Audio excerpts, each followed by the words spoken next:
প্রত্যেকের একটা রেস্ট্রিকশনের জায়গা থাকে। তারপর আমি বলবো গল্প স্যার আমাদের যতটুকু সাপোর্ট করে, স্যার আমাদের সাথে যতটা ফ্রেন্ডলি, বা আমাদের ডিউটির বাইরে স্যার আমাদের যে কথাগুলো স্যারের নলেজে নেয়, অনেক সময় স্যার চাইলেও সেই কথাগুলো দেখা যাচ্ছে আমাদের প্রপার সলিউশন না দিতে পারলে বা সান্ত্বনাটুকু স্যার কিন্তু দিতে পারে এতটুকু। স্যারের রেস্ট্রিকশনের জায়গা এখন দেখা যাচ্ছে এখানে যে এনভায়রনমেন্টটা ক্রিয়েট হয়েছে এটা কিন্তু টোটালি আমি বলবো আমাদের যারা অ্যারেঞ্জ করেছেন আলহামদুলিল্লাহ তাদের আমি অবশ্যই তারা প্রশংসার দাবিদার। পাশে কিন্তু স্যারের এখানে পার্টিসিপেশন না থাকলে কিন্তু মুভিটা দুটো সুন্দর হতো অবশ্যই, কারণ বাসার গার্জিয়ানকে ছাড়া আপনি আমরা কিছুই না।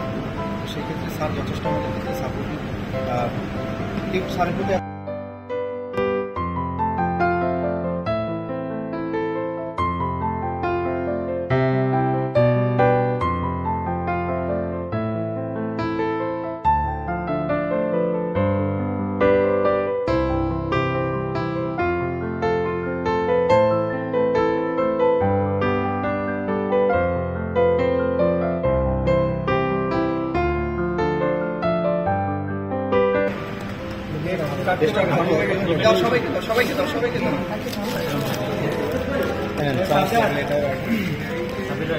ভাই ওই যে টিউটোরিয়াল দেখতাম যে 48 পিস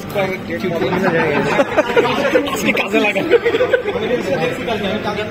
আসলে